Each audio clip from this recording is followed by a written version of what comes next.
Welcome to Fun and Games Side Quests. Every episode is a different host sharing a video game they love and why they love it.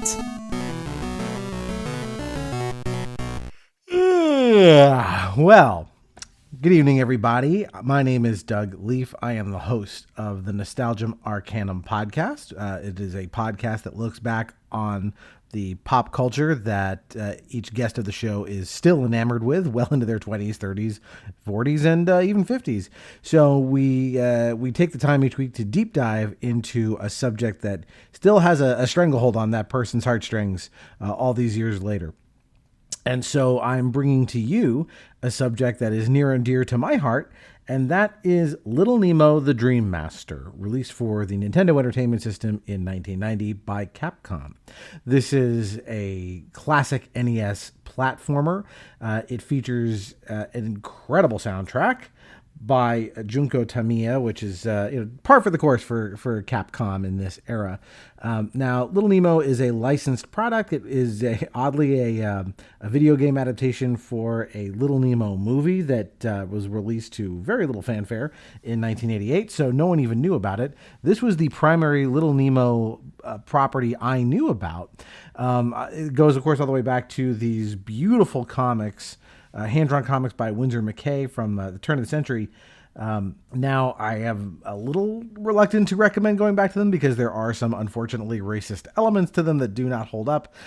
That said, if that's not a barrier to entry for you, I do recommend at least Googling up the artwork from Winsor McCay in this, because it is pretty spectacular, dream logic kind of art. The world of Slumberland, where this takes place, is incredibly whimsical and, just great childlike flights of wonder and fancy. And so the game really relies on that aesthetic. Little Nemo in the game looks fairly similar to how he does in the animated movie and the comics. And his world, for a 2D platformer of this vintage, is pretty impressive on in an 8-bit system. These are big, beautiful sprites in a very well-realized, fantastical dream world. Now, to get into the gameplay a little bit, you, as in most platformers, you are going to be making your way across a map, generally from left to right.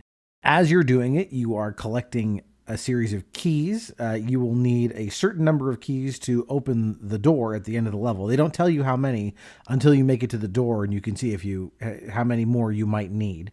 They're scattered throughout the levels, which makes this way more about exploration than it is about vaulting your way through an 8-bit obstacle course, say like Mario. The other interesting facet to this is you are not offensively capable at all in this game. You have a fairly small jump arc, and you don't have a weapon. You have an endless bag of candy you can throw, but the candy only stuns enemies. So for the most part, dealing with enemies is all about getting up and around them or otherwise dodging them than it is about subduing them. What you also use this candy for is to feed some of the friendly residents of Slumberland. So much like Mario or Mega Man or Kirby that would come later, this is very much doing the NES thing of finding a different suit to wear that augments your capabilities and changes up your movement, the way you interact with the world. So, for example, one of the animals you find is a frog. If you feed the frog a couple of candies, he'll go to sleep and become docile. You can then ride him, and he has a very high jump arc. You will also befriend a gorilla the same way. The gorilla can climb up and over just about anything, so that gives you access to vertical parts of the level you might otherwise not be able to get to. The game also lets you befriend a mole, and the mole is obviously going to get you down underground for things you might need to find there. So all of these animal friends, and there are more besides those three, they are traversal tools, they're combat tools. They recontextualize the game once you find them, but generally finding them is necessary to progress. The game, in addition to having beautiful music and art generally, also has some very nice cutscenes for the NES era as well. And each individual level is not just like a different set of platforms with a different gimmick. They actually do a lot to distinguish these levels and make each one feel unique and special. So the first one you start in is a mushroom forest, definitely par for the course for a certain brand of NES platformer, but this is a fairy tale mushroom forest, much more so than, say, the Mushroom Kingdom. And as you make your way past that, you'll get to some other levels that get really interesting. So for one, there's this level where you're basically on a miniaturized world of toys, and you're riding a toy train through an auto-scrolling level. And this is where things get a little Battletoads-ish tricky, that you need to kind of memorize the course so you can dodge and weave over various obstacles as the train keeps going. It's not nearly that punishing. I got through it as a 10-year-old when this game came out in 1990, so you can do it. After that, for example, there's another level where you're in an upside-down house, and just pure levels of childlike whimsy. Like, that is exactly what you would imagine as a kid. What if I could walk on the ceiling? That's what this is, as you make your way through this upside-down house full of keys to unlock the door. Eventually, you'll get to the last level, which is the Nightmare Kingdom, populated, of course, by the antagonist Nightmare King. And just before you head into that, you are finally given a weapon, because they're changing up the gameplay again here for the last level. You're given this wand that shoots projectiles that you will need to defeat the Nightmare King. It's pretty tough. It is it's a really cool change of pace as well, because as much as the earlier levels are all sort of very cartoonish and lighthearted in their design, this goes a little more into the Giger realm. Like, this looks more like the last level of Contra than it does the rest of the game.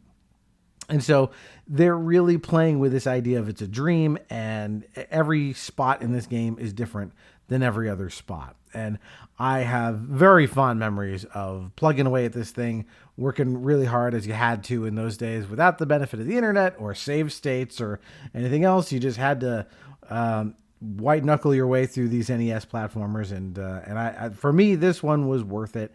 And, for there's so many more notable platformers of this era, right? There's not only the Mario games, but there's like DuckTales, also from Capcom, or Kirby that would come later, and so many games were essentially this idea of, run left to right, jump over stuff, keep running left to right, end credits. And Little Nemo, the Dream Master, really tried, and I think succeeded, in making that formula more exciting, giving you more to do in this space to make it more special than just a Mario clone. And there's really nothing quite like it. I think maybe the Kirby games come closest to this, but it's really different in the way it feels, the way it looks, the way it plays.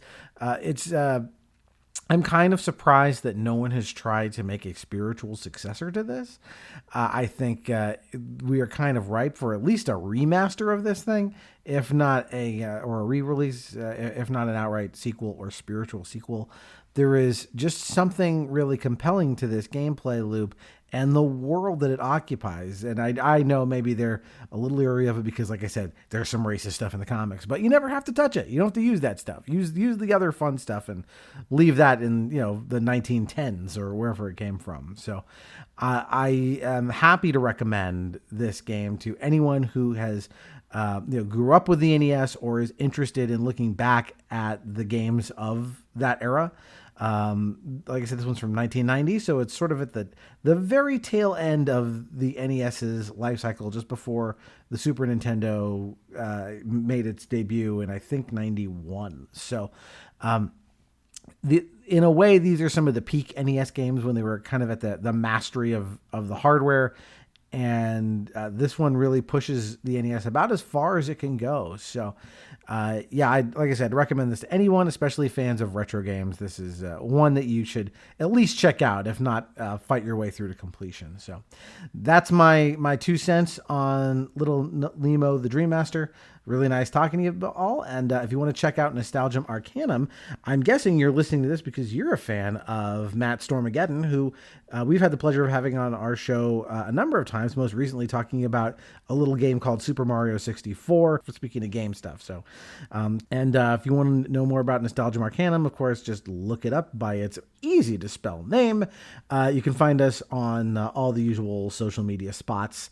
So please do give that a listen. And with that, happy gaming. Do you find yourself playing older games and wishing that there were new discussions about those games? Enter Tales from the Backlog. Hi, I'm Dave Jackson, and on each episode, I'm joined by a guest to break down those games that may be stuck in your ever-expanding backlog. Each episode looks at one game in depth, focusing on mechanics, story, music, and other aspects with no spoilers until a clearly marked spoiler wall in the middle. If you've played the game, go ahead and climb that spoiler wall and enjoy in-depth story discussions, and if not, jump out when we warn you and maybe go play that game for yourself. We have over 100 episodes in the feed, everything from Disco Elysium to Tunic to discussion episodes about how to get into horror games, and if games actually need to be fun, or if they have more to offer. I guarantee that there's something in there for everybody. Once again, that's Tales from the Backlog, available wherever your podcasts are found. CPOV. CertainPOV.com.